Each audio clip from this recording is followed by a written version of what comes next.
budgets to smaller committees to deliberate and then take to the full committee. And we actually have 19 assigned to us in our committee. So we're very efficient at these. We've been doing them a few years, and we have great researchers who bring us up to speed on the agency's requests, and then the agency's here to speak to them if they need to or questions. So I think we'll dig right in, but first of all, let's ask, are there any bill introductions? Okay, I don't see any. So, well, wonderful. Well, their first bill, agency budget, we need to talk about is Board of Barbering, and we have an overview by Martin DeBure, and he is on WebEx with us. Martin, can you hear us? Yes, I can hear you, Madam Chair. Can you hear me? Yes, and we can see you too, so you go right ahead. Excellent, thank you. And thank you, committee, for having me. My name is Martin DeBoer. I'm a fiscal analyst with Legislative Research. We'll be talking about the Board of Barbering. The Board of Barbering protects the public health and welfare from barbering statutes and sanitary regulations in the barbering profession. The first couple pages are an overview of the agency. I would like to note on page 5, you can see the agency's fee fund as well as their licensing fees. Would note down there underneath the table for the licensing fees, HB 2184 did have proviso language that increased the examination fee by not more than up to $150 for 24 and 25. That fee was capped at $100 per statute. And the proviso language is still in effect to be raised for FY24 and 25. On page 6, we have the FY24 budget analysis. At the top, you'll have a table that breaks down everything that you see written down below. So the 2023 legislature approved a budget of $206,871. This is all from the Board of Barbering Fee Fund and 1.9 FTE positions for the agency for FY24.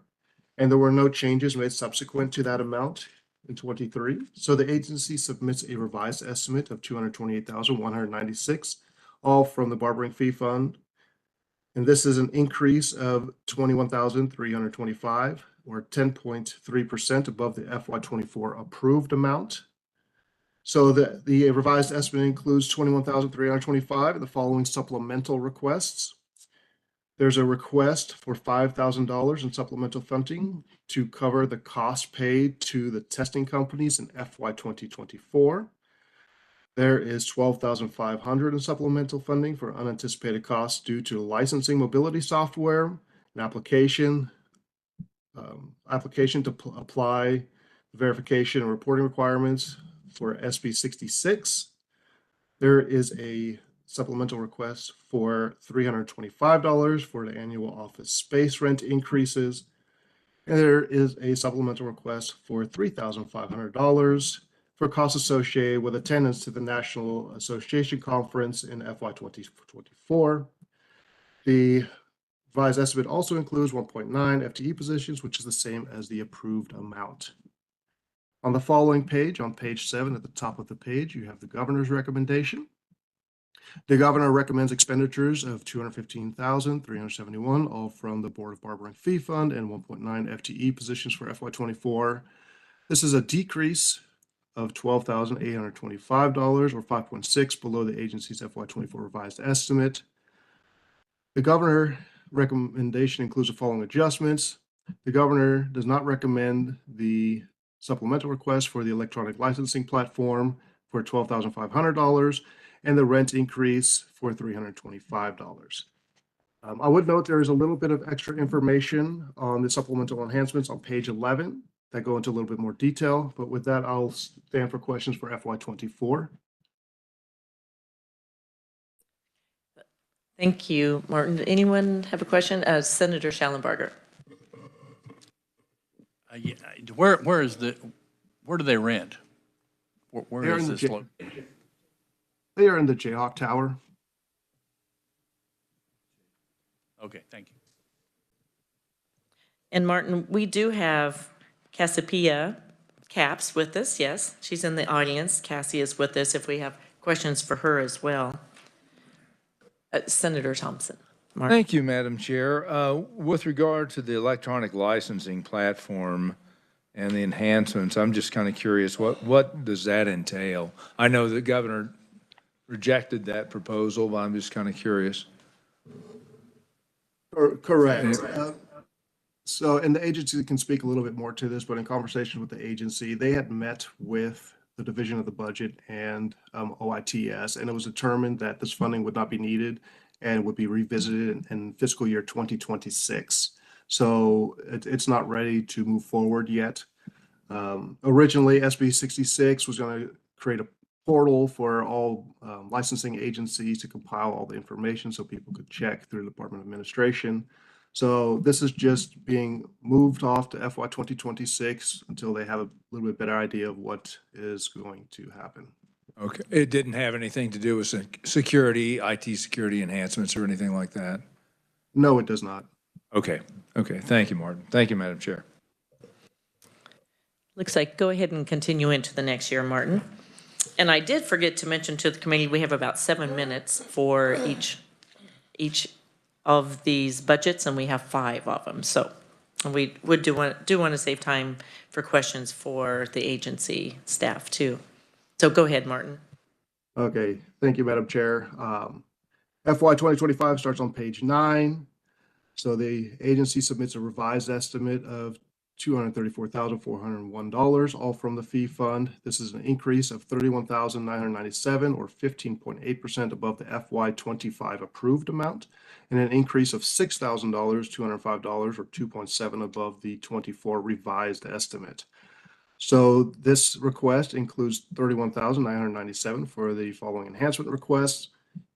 You have the computer-based testing fee increase, adding $5,000 to cover the costs of the test to pay to the testing companies in FY 25. Here again, you see the electronic licensing platform, which we just discussed. But again, you'll see the $12,500 for the unanticipated funding costs associated with that. You have the rent increase, which is the same as in FY 24 of $325. You have the out-of-state travel. This one is $5,200 for funding costs associated with attending the National Association Conference in 25. And then you have the funding, the request for the pay plan shortfall, which is $8,972. And this is all from the Board of Bargaining Fee Fund to account for an increase in expenditure limitations that was inadvertently left out of the legislative pay plan in SB 25. The agency requests 1.9 FTEs, which is the same as a 24 revised and a 2025 approved number. On the following page, on page 10, you'll have the governor's recommendation. The governor recommends $221,576, all from the Board of Bargaining Fee Fund, and 1.9 FTE positions for 25.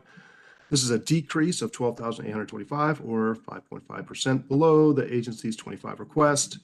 The governor did not recommend the following enhancements. Again, the electronic licensing platform, the $12,500, and the rent increase for $325 for FY 2025. And with that, I'll stand for questions on 25. So I don't see any questions, Martin. I guess I do. The agency would just absorb the $325 since it wasn't approved. I would understand, and they're nodding their heads yes. So, okay, I don't see any more questions, Martin.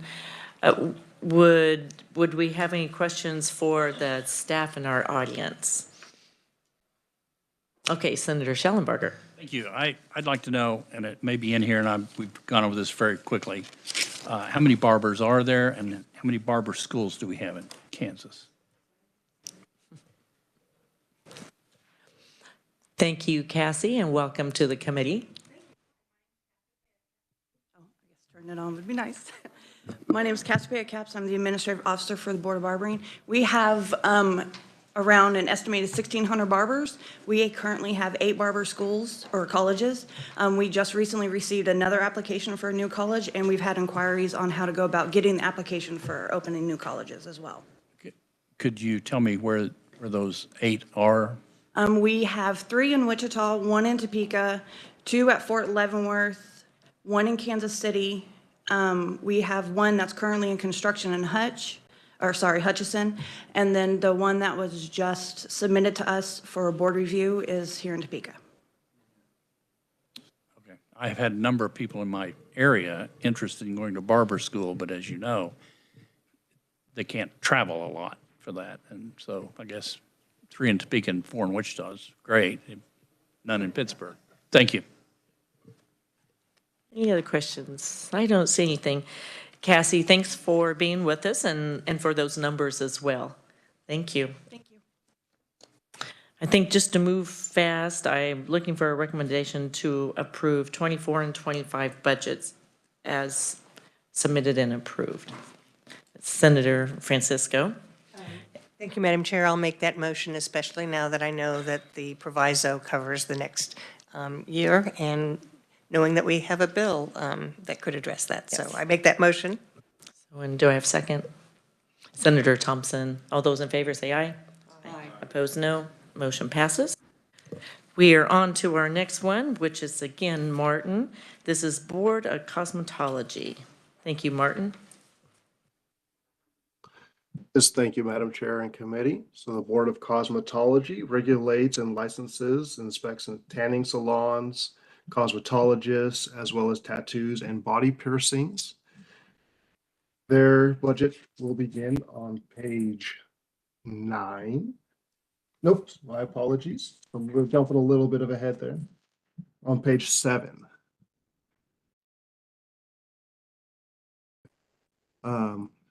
The 2023 legislature approved a budget of 1.3 million, all from the cosmetology fee fund and expenditures, and 14.5 FTE positions for the Board of Cosmetology in FY24.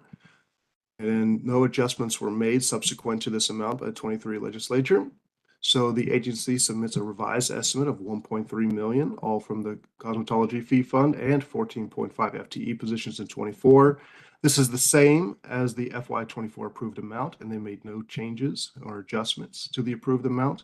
And the governor concurs with the agency's revised estimate of 1.3 million and 14.5 FTE positions in FY 2024. And I can stand for questions, or I can move on to 25. I don't see any questions. Move on. Oh, I'm so sorry. Senator Francisco. Thank you, Madam Chair. I'm looking at the fee fund expenditures and the ending balance on page 5, and I'm wondering if there's any concern with regards to the ending balance significantly being reduced.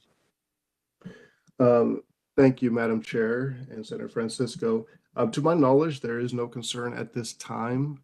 The executive director, he should be with you, Mr. Ben Foster. He's in his 6th month and a handful of days with the agency, so he is getting a grasp on what's going on within the agency. But from my understanding, that there's no real concern at this time with the balance of that fund. We'll see if Ben will pop up and talk to us. Okay, Martin, go ahead and continue. Thank you, Madam Chair. On page 9, you'll see the FY 2025 request. The agency submits a revised estimate of 1.3 million, all from the cosmetology fee fund and expenditures, and 14.5 FTE positions. This is an increase of $29,200, or 2.4% above the FY 25 approved amount, and an increase of 277, or less than 0.1% above the FY 24 revised estimate. There is $29,200 in enhancement requests, and this is for the pay plan shortfall.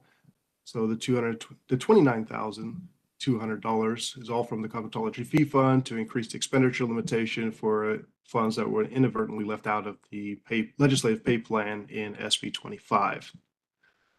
Below that, the governor recommends expenditures of 1.4 million, all from the cosmetology fee fund, and 15.5 FTE positions for 25. This is an increase of $100,000, or 7.9%, and 1 FTE position above the agency's 25 request. The governor's recommendation includes the following 2 adjustments. The governor recommends $50,000, all from the fee fund, and 1 FTE position for an IT technician for FY25. This new position will facilitate an ongoing migration of the agency's licensing system and aid with the purchase request, product usage, and troubleshooting within the agency. The recommendation also includes funding of $50,000, all from the fee fund for contractual audit services for 25. This is an audit of the agency, and the scope would include, it's not limited to, agency statutes, rules and regulations, policies, and procedures from the agency. And with that, I'll stand for questions for FY25. Okay, thank you, Martin. I'm not seeing any questions from the committee. Ben, would you like to come forward and introduce yourself, and we'll see if you can address Senator Francisco's question also. So welcome to the committee and welcome to your job. Thank you.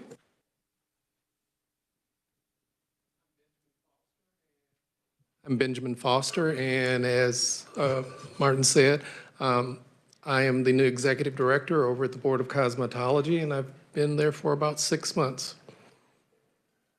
Also with me is the board chair, Mr. David Yoakum.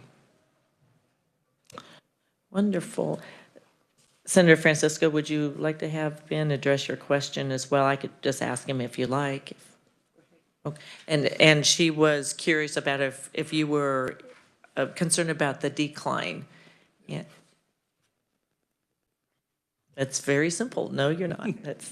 That's thank you. And then following along Senator Schellenberger's questions, how many licenses do you have? You probably have them broken out. In terms of the individual licenses, because we license cosmetologists, electrologists, estheticians, manicurists, tattoo artists, tanning facilities. In terms of actual practitioners, we have about 30,000. We have roughly 30 schools, and we believe around 5,000 salons and shops. It's very, very good information to know. Senator Francisco. Thank you, Madam Chair. Could you give us some information of how those are spread across the state? I thought it was very interesting to note concerns in Southeast Kansas or other areas. Or are they pretty well spread out? It's pretty well spread out. Do you have one in Southeast Kansas? Maybe I just took the question right out of your mouth, Senator Schellenberger. Do you have one down in that part of the state, a school? Mr. Yoakum? Because you asked that question, I was making sure I had the answer. So I'll just read through them real quick. We've got them in Wichita, Lawrence, Manhattan, Kansas, Lenexa, Arc City, Wichita, Fort Scott, Olathe, Pittsburgh, Dodge City, Garden City, Hayes, Goodland, Salina, Overland Park, Independence, some of these, Andover, and if I didn't say Hutchinson, and Overland Park. And I will share in reference to the barbering schools, that was a question that came up. The barbering board has worked really hard and made some changes that allow schools to go inside of other schools now, so you're going to see more of those barbering schools open up because the cosmetology schools can have those inside their schools now. Oh, thank you. That's very good information to know as well. All right. I don't see any other questions. Thanks for being with us in person, and thank you, Martin. And to keep it moving along, I would need a motion to approve 24 and 25 budgets as presented. Senator Francisco. Madam Chair, I would recommend approval of the budgets as presented for FY25 and 24 and 25. So we have a motion. I have a second. Senator Thompson seconds. All those in favor say aye. Aye. Opposed, no. Motion passes. Okay, we're on to Governmental Ethics Commission, and today we have Molly Pratt with us in the audience. Welcome, Molly.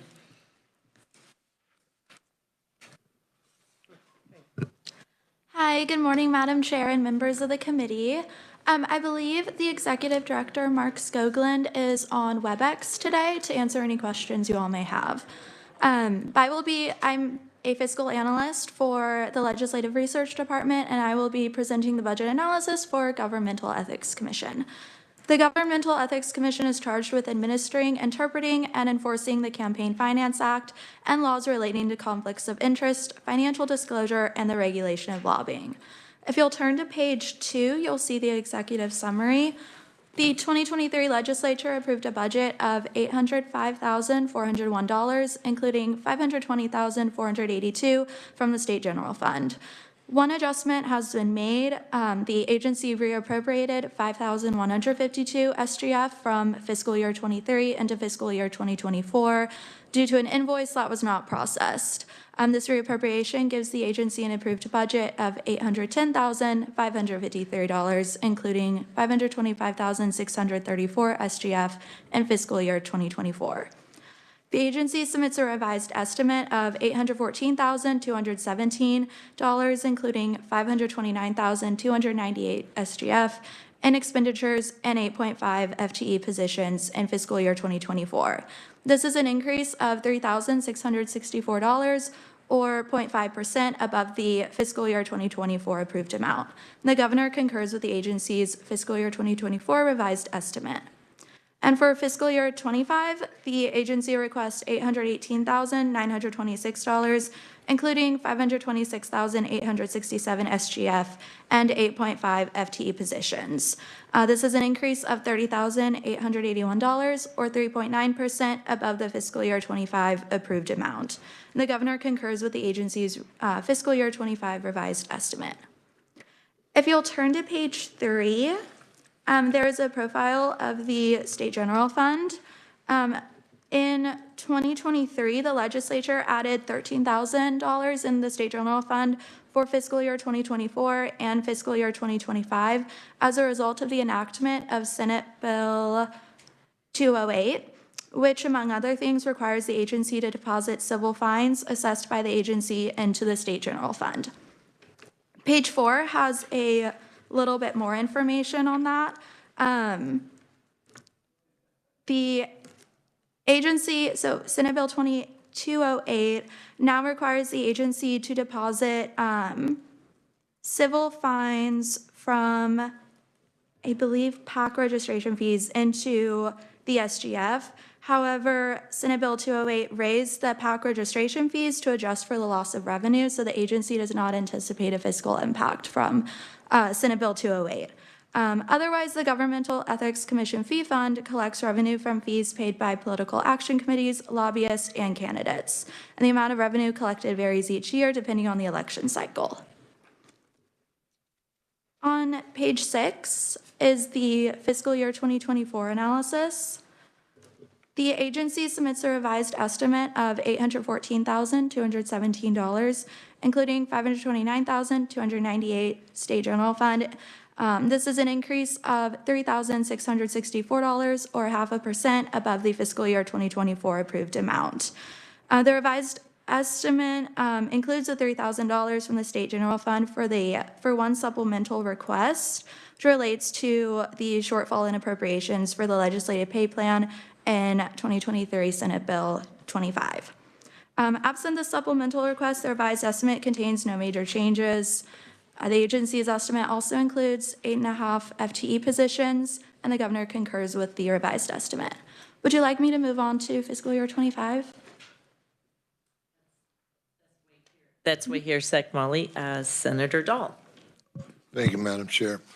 You have page 2, these contract, or page 3, excuse me, contractual services. What services do you contract out? I believe page 3, contractual services. I can get you an actual list after the meeting, but I know a lot of it is for subscriptions to like Westlaw services, things of that nature. If you could give me a little list, I'd appreciate it. Thank you. Yeah. And if Mark, or if the executive director is online, he might be able to provide you more information also. Hey, go ahead and continue, Molly. Okay. All right. On page 9, you will find the analysis for fiscal year 2025. The agency's revised estimate is for $818,926, including $526,867 SGF. This is an all funds increase of $30,881 or 3.9%, and an SGF increase of $21,478 or 4.2% above the fiscal year 25 approved amount. Although there are no major changes from the approved amount for fiscal year 2025, the revised estimate includes an increase of $30,881, which is largely attributable to the pay plan approved by the 2023 legislature, including greater employer contributions for fringe benefits. In addition, the increase is partially attributable to changes in subscription rates for database services such as Westlaw. The request also includes 8.5 FTE positions, and the governor does not recommend any changes to the revised estimate. All right, thank you, Molly. You did that very efficiently. Do we have any commission or questions? Okay, I don't see any. Mark, are you online with us? I am. Can you all hear me? We can hear you, Mark, and you're visiting with us next week as well, so we can save some questions for you there, too. Senator Dahl has a question, Mark. Thank you, Madam Chair. Mark, same question. What's a contract? I can't understand subscriptions and stuff, so I must have tricked her or something. But what contract services? Sure. So almost everything that we spend that's not salaries and wages, most of the rest are contractual services, because that includes everything from building rent, which is $47,000, the monumental building surcharge, which is I think $13,000 now. It's fairly high. Our postage, our printing, even computer replacements. Ever since OITS went to the desktop as a service model, all of that are considered contractual services. So most things we do that are not salaries and wages actually are contractual services. Commodities are basically things like the water cooler and food for the commissioners and office supplies, things like that. So, I mean, most things are considered a contractual service. That's what that category encompasses. Thank you, Mark. I've never heard that called contract services, those kind of things. So that's something new. Thanks. Any other questions for Mark while we have him? All right, well, we're going to save some big ones for you next week then, Mark. Thanks for chatting with us, and we'll see you next Wednesday. Is that right, Randy? Next Wednesday, Mark is with us, so we'll see you then. Thanks very much.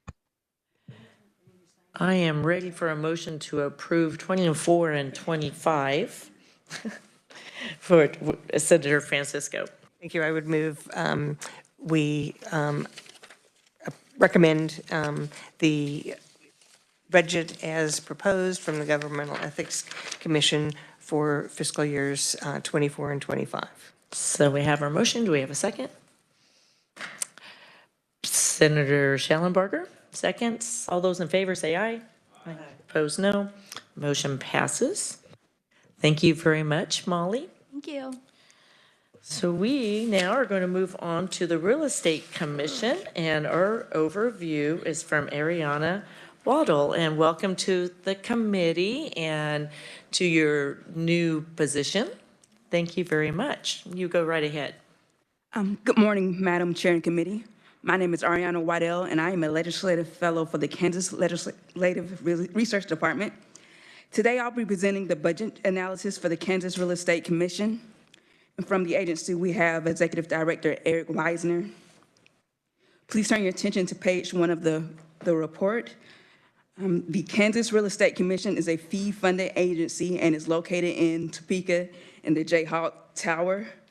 The Real Estate Commission protects the public interest in the selling, purchasing, and leasing of real estate, and it develops responsive policies and procedures that are focused on customer service and are not unduly burdensome to regulated real estate licenses. The agency administers a program of licensure, education, and compliance relating to the transacting of real estate by salespersons and brokers in Kansas. Please turn your attention to page 3 of the report. The Real Estate Fee Fund is the primary receiving and expenditure fund of the commission. The fund is where all the license application and other fees are deposited. And on page 4, the real estate fee fund fees are noted within the fee table that are related to the licensure, education, and compliance of the transaction of the real estate by sale persons and brokers in Kansas.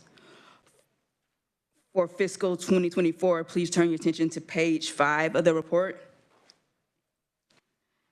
The table summarizes the budget request for fiscal 2024.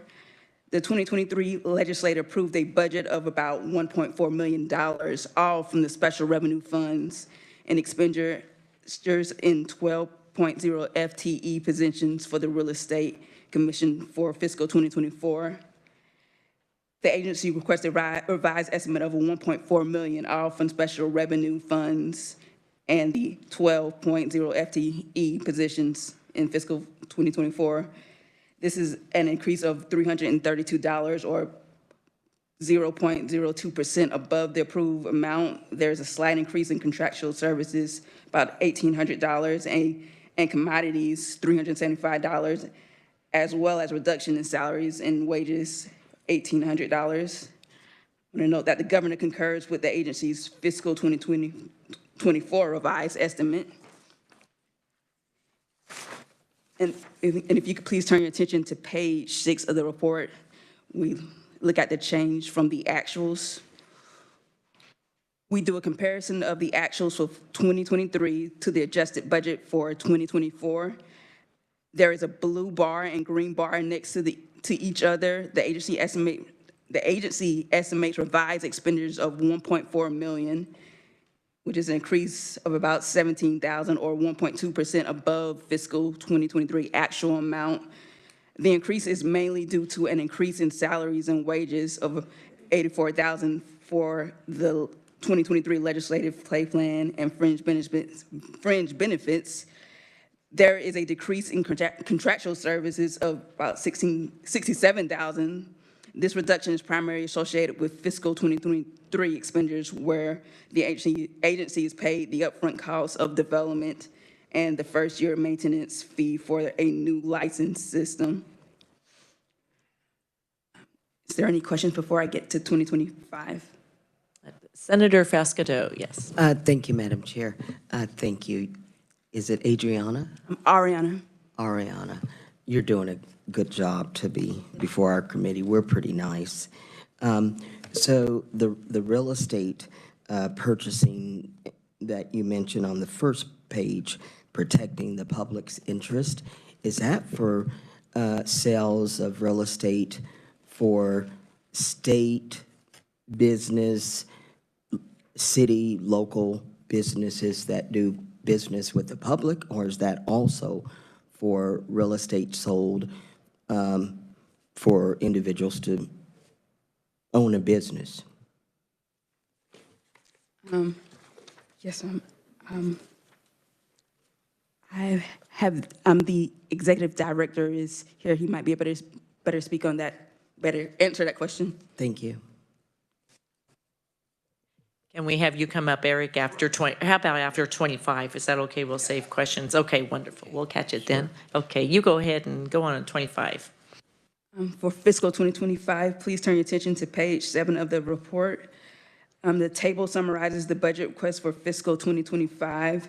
The agency requests $1.5 million off from special revenue funds and 12.0 FTE positions in fiscal 2025. This is an increase of about $40,000 or 2.8% above the amount approved by the 2023 legislature. This increase is primarily to account for an increase in expenditure limitation that was inadvertently omitted from the legislative pay plan in 2023 and SB 25. You may have heard of last year's pay plan. The calculations were inefficient to fully fund the pay plan, and there's been a bill introduced to fully fund the pay plan. This is about $40,000. And the governor concurs with the agency's fiscal 2025 revised estimate. I stand for questions. Thank you. You did a very nice job going through both of those, and telling us the page numbers is very helpful too. Do we have questions for Ariana? Doesn't appear we do. That was a very good job for you. Eric, would you come up and address Senator Fascisto's question? Anything else you'd like us to know? Welcome to the committee. Good morning, Madam Chair. My name is Eric Weisner. I'm the Executive Director of the Kansas Real Estate Commission. I want to make sure I completely understand your question, Senator. With respect to what the Real Estate Commission does, we license individuals who transact real estate for compensation in the state. So there's two licenses. The entry-level license is a salesperson. The more advanced license and the license that's required to actually own a brokerage is a broker's license. Most of the transactions that are done from the licensee perspective are either residential, commercial, agricultural, private transactions.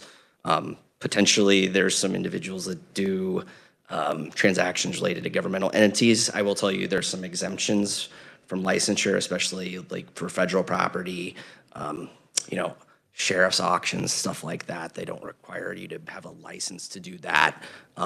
So I don't know if that answers your question or not. And thank you, Madam Chair, and thank you. That was perfect. Thank you. Eric, I might ask you, how many broker licenses do you have and how many entry level? So as of December 31st, we have 15,612 salesperson's license and 3,503 broker licenses. I will tell you, I started with the commission in 2015, and that's about 30% more total than we had at that time. I will tell you, this is the first year that I've been with the commission where we've actually started to see it just drop a little bit. And obviously, if anybody knows, there's just not a lot of houses for sale out there. Thank you very much, Eric. All right, I don't see any other questions. Thanks for being here. I was going to tell Senator Schallenberger, there is not a school in the southeast Kansas, but it's in Joplin, and I know the school coordinator does a lot of classes in the southeast Kansas area.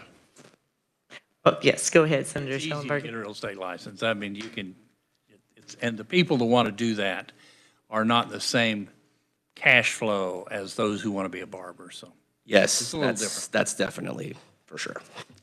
Thank you. Thank you, Eric.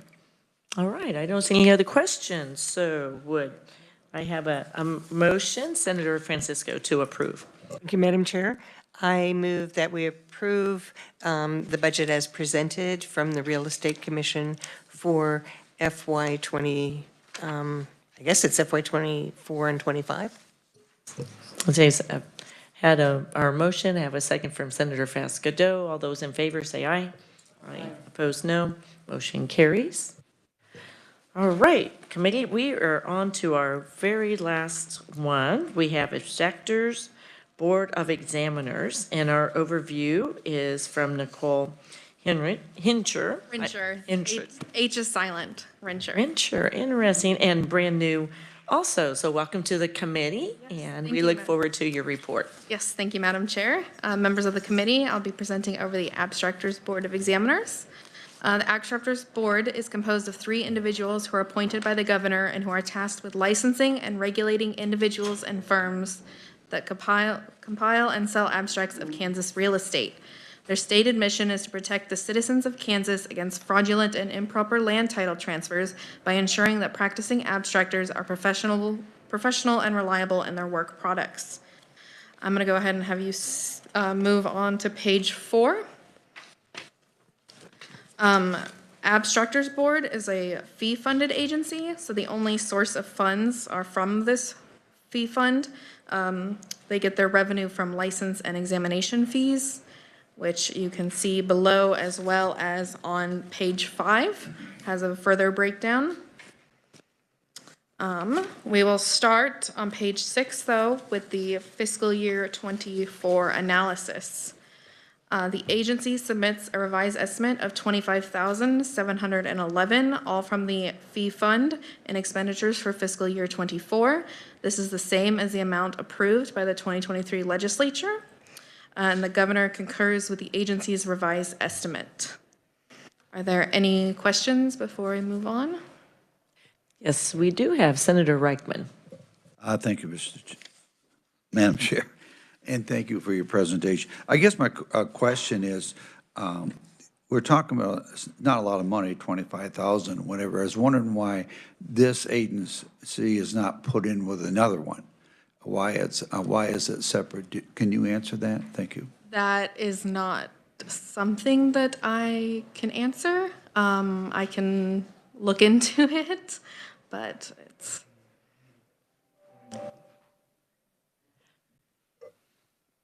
I might ask a quick question here, Nicole.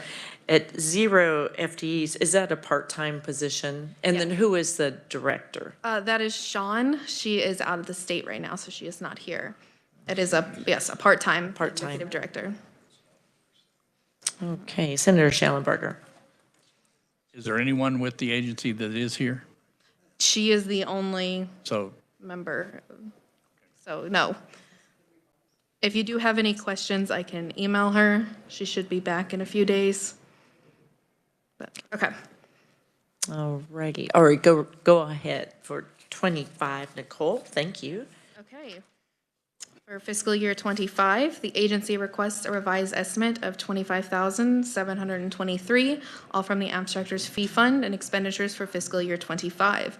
This is the same as the amount approved by the 2023 legislature, and the governor concurs with the agency's revised estimate. Are there any questions over 25? Any questions? That's very simple. Senator Francisco. Thank you, Madam Chair. In some of the other reports that we've heard this morning, they've made adjustments for the pay plan. Yes, the abstractors did not need to make adjustments for the pay plan. There was only certain agencies were left out of the pay plan. Thank you. What is Sean's last name, Nicole? Herrick? Would you like me to spell that? Yeah, go ahead. Herrick. Okay,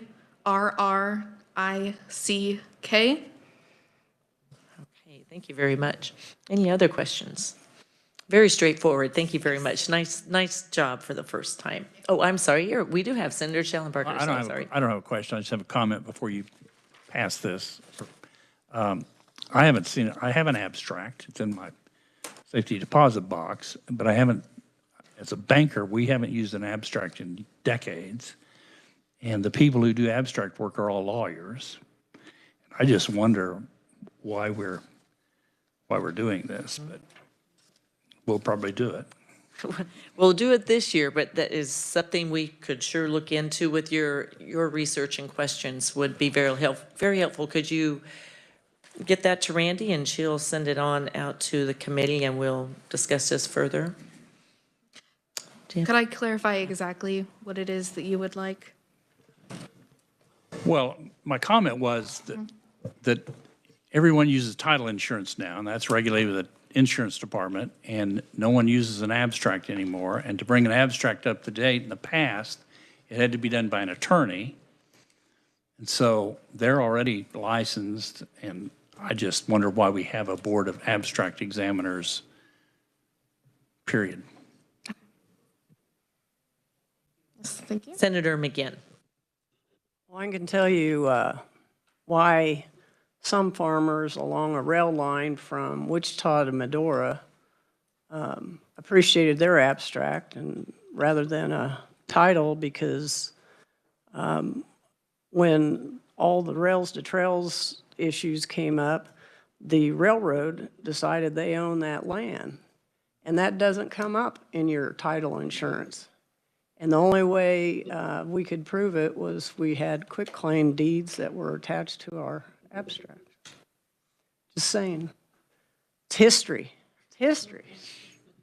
It should have come up in your title search. It should have. And we ought to be regulating them a little better. All right, any other questions, committee? Thank you very much, Nicole. You did a super job for your first time. Thank you. So we're ready for a motion to approve 24 and 25. Senator Francisco. Thank you, Madam Chair. I think I have 6 abstracts at home. So with that, I am pleased to be able to Make a motion to approve the Abstractors Board of Examiners budgets for FY '24 and '25 as presented. So we have our motion. Do I have a second?